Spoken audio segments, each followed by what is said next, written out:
Buenas, ¿cómo están? Nos toca ahora la clase de litiasis renal dentro del contexto de un cólico renal, ¿no? Que es la parte sintomatológica, y agregándole el tratamiento que tenemos para este tipo de patologías.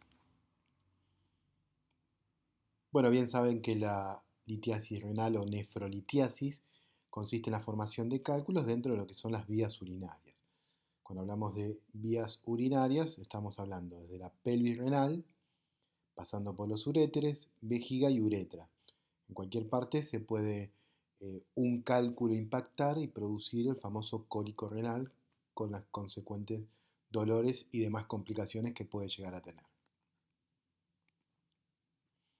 No es una patología poco frecuente, se van a cruzar muy a menudo, este, puede ocurrir a cualquier edad, por supuesto es más común en los adultos que en los pediátricos, y como verán 10% de la población, ¿no? Que es un montón. Uno de cada 10 es factible que tenga un cólico renal. Es más frecuente en hombres, bueno, tercera o cuarta década, de esto se los había dicho, y tiene que ver con personas sedentarias y con gran exposición al sol, esto por una cuestión de deshidratación. Está muy relacionado con lo que son las dietas, sobre todo las dietas proteicas con grasas y sales, que todo esto son justamente el sustrato para que se formen las piedras. Y con respecto a esto hay dos teorías, ¿no? Una teoría físico-química de sobresaturación, que esto, bueno, es de la más trabajada y la más conocida, y después, bueno, una teoría anatómica que es por éxtasis, por una obstrucción funcional. Acá tenemos una imagen de bueno, ya esa es una pieza anatómica de un riñón extraído con múltiples litiasis, probablemente un riñón no funcionante a causa de tantos cálculos, ¿no? Esto, por supuesto, las complicaciones que traen, sobre todo infecciosas. Y abajo en el esquema, bueno, diferentes localizaciones de cálculos, ahí a nivel de la salida de la pelvis renal, que funciona como un embudo, otra a nivel de los uréteres y otro asomándose en la desembocadura del uréter dentro de la vejiga.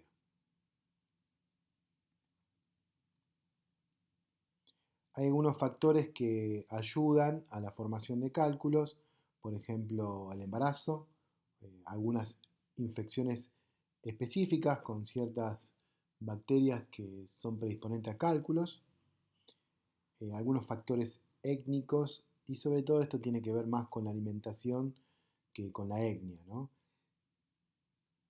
Después algunos procesos patológicos, la hipercalcemia, esto se ve en un tipo de tumor que es el tumor de la paratiroides, con la formación de paratormona, y otras enfermedades que tienen que ver con el metabolismo, que generan acidosis tubular, o también intoxicación por vitamina D, o glomerulonefritis crónica, que estas inflamaciones permanentes producen la decantación de determinados cristales.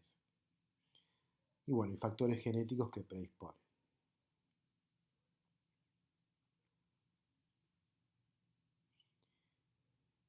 Esta teoría que hablamos de sobresaturación tiene que ver con la depuración de líquidos dentro de lo que es la vía urinaria, ¿no? Y sobre todo también con la teoría del éxtasis de solutos.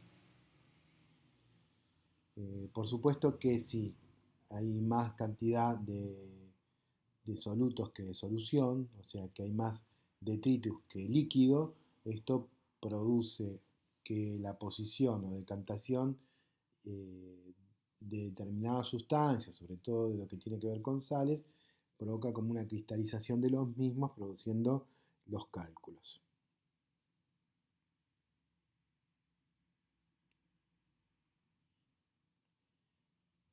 Esto también está condicionado con otros factores químicos, como por ejemplo el pH urinario.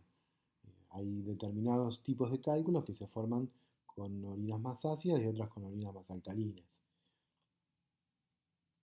Bueno, acá también el estado de hidratación corporal, por eso son más frecuentes durante el verano. los hábitos dietéticos que ya habíamos hablado, así como también predisponen para la formación de cálculos en otros sectores del organismo, como la vesícula biliar, también esos factores dietéticos predisponen a la formación dentro de las vías urinarias.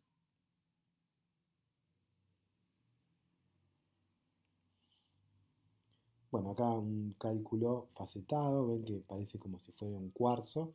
Esto es por la posición de los cristales, ¿no? Que toman determinadas formas según el tipo de sales que se van uniendo. Con respecto a la clínica, el cólico renal es muy, pero muy característico por su dolor a nivel lumbar, que empieza por ahí como un dolor muy intenso, que surge desde el sector lumbar, como les decía, se va irradiando por todo el caminito que hace el uréter, o sea, va a ir hacia la parte anterior, por el flanco, luego descendiendo hasta el nivel de la ingle y llegando hasta la cara interna del muslo y la parte genital. Esta es la irradiación típica del cólico renal. Dicen que es uno de los dolores más fuertes que se producen, comparable incluso con el parto en algunos momentos. Este, y además se puede acompañar de algunos síntomas digestivos, vasovagales, como las náuseas, los vómitos, la diarrea y un dolor que puede llegar a irradiarse a otros sectores. Pero lo más común es que cause náuseas.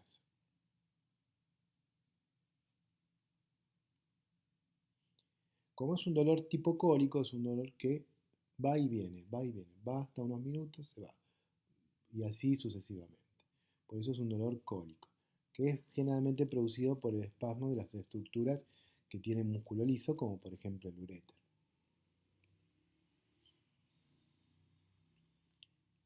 Este es el dibujo de la irradiación del dolor, que empieza en la parte lumbar y va hacia la parte anterior, llegando hasta, como les decía antes, la ingle, cara interna del muslo y genitales. Por el tema de la hidratación, ya les había dicho, eh, en épocas donde hay mucho calor, la falta de líquidos produce, por la teoría de la sobresaturación, mayor posibilidad de formar cálculos renales y por eso vamos a ver los cólicos renales con mayor frecuencia en épocas de verano. ¿Qué cosas me pueden ayudar al diagnóstico? Desde el punto de vista del laboratorio, bueno, que tengamos algún índice de falla renal, aumento de la urea de la creatinina, o sedimentos urinarios en los cuales veamos presencia de cilindros o cristales o células sanguíneas. Siempre que encontramos sangre en la orina, uno de los primeros diagnósticos que hay que pensar es el cólico renal. El otro es la patología tumoral. Eh, y las diferenciamos una de otra por la presencia del dolor. Un cuadro de dolor con hematuria es prácticamente diagnóstico de cólico renal. También puede haber infección, por lo tanto puede haber gérmenes, lo que va a determinar que hagamos un cultivo de orina para ver qué tipo de germen tiene y qué sensibilidad a cuál antibiótico. Con respecto al diagnóstico por imágenes, algunos cálculos, sobre todo los que tengan contenido de calcio, se podrían llegar a ver en una placa convencional de abdomen. Pero siempre el estudio más fidedigno para hacer diagnóstico de cálculos renales es la ecografía. Además es un estudio no invasivo, que no es dañino para las personas, entonces es el más recomendado. Bueno, acá vemos un cálculo del lado derecho, un enorme cálculo, ¿no? Cálcico, que por la posición donde está uno supone que es en el riñón, ¿no? Ojo, también ahí puede estar en la vesícula, ¿no? Pero por la forma y la posición impresiona que es el riñón. Esa es la del lado derecho. Y la del lado izquierdo, sí, ya tiene más la imagen del riñón. Ven, tiene la forma de la pelvis renal y de la parte de los cálices. O sea, ya le da la formita del riñón. Así que esta segunda imagen, la de la izquierda, es más parecida a un cálculo renal. Incluso del lado izquierdo, no sé si llegan a notarlo, pero ahí hay una pequeña piedrita también.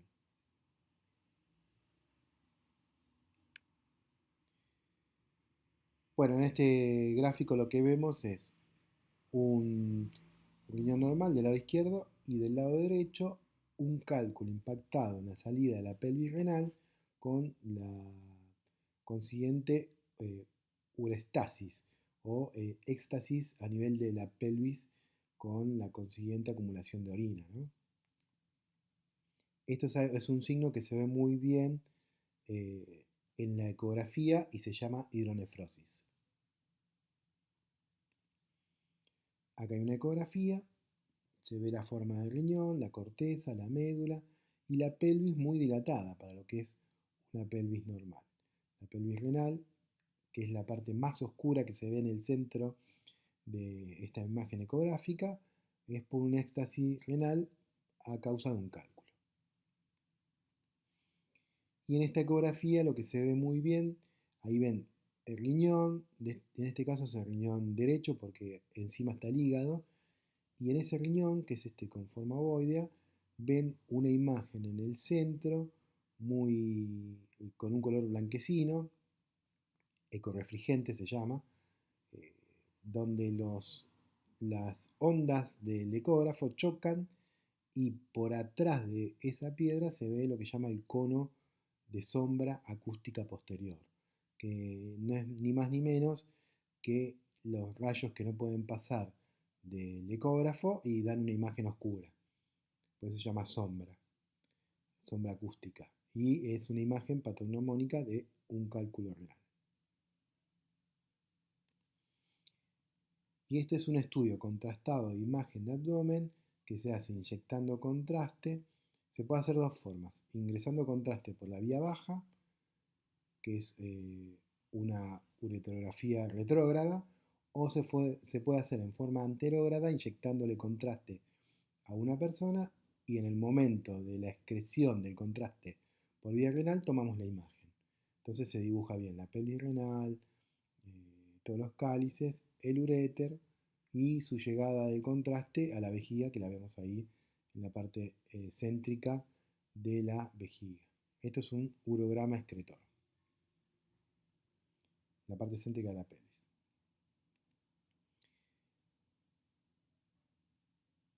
Bueno, y acá lo que se ve en esta imagen está toda señalizada, ¿no? La primera es una imagen normal, que se dibujan los uréteres, los riñones y la vejiga. Y en la segunda, fíjense, del riñón izquierdo, vemos que se ve el cálculo renal que está ahí marcado y no se ve que pase el contraste hacia la vejiga, solamente se ve el uréter derecho. Entonces ahí hay una obstrucción producida por ese cálculo.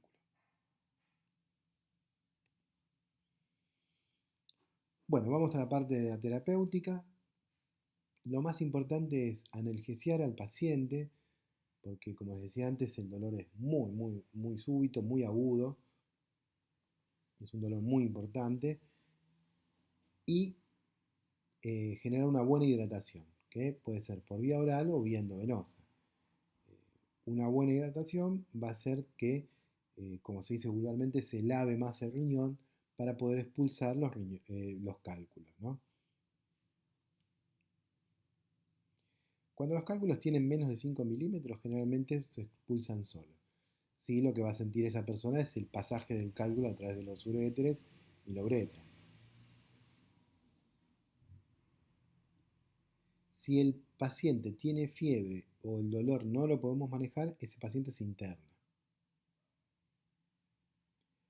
Hay que hacerle una buena dieta para evitar excesos de todo aquello que produce cálculos, como los fosfatos, calcio, oxalato y purina, y evaluar la posibilidad de que haya un tumor de paratiroides cuando tenemos un calcio sostenidamente alto, una calcemia.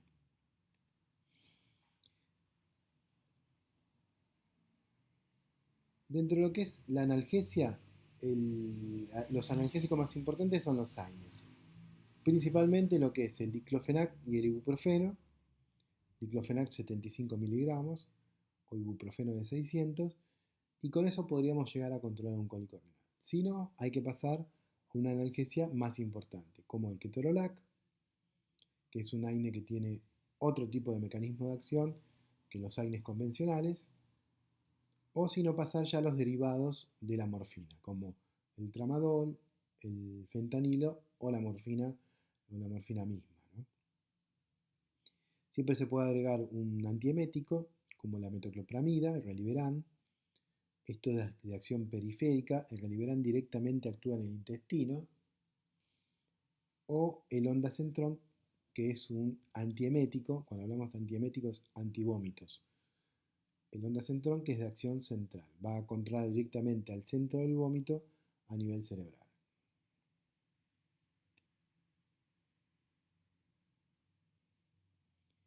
Hay una droga que se llama tamsulosina, que es un bloqueante alfa 1 muy utilizada en la hiperplasia prostática, que lo que hace es facilita el flujo urinario a través de la uretra, o sea, ayuda a orinar. Y se utiliza cuando el dolor renal es crónico, el cólico es crónico, y no se puede solucionar inmediatamente el tema de la expulsión del cálculo. Y también otras drogas que a veces se utilizan cuando tenemos que internar al paciente, que el dolor no cede, es el diazepam o alguna de las otras benzodiazepinas como el clonazepam para bajar un poco la ansiedad del paciente.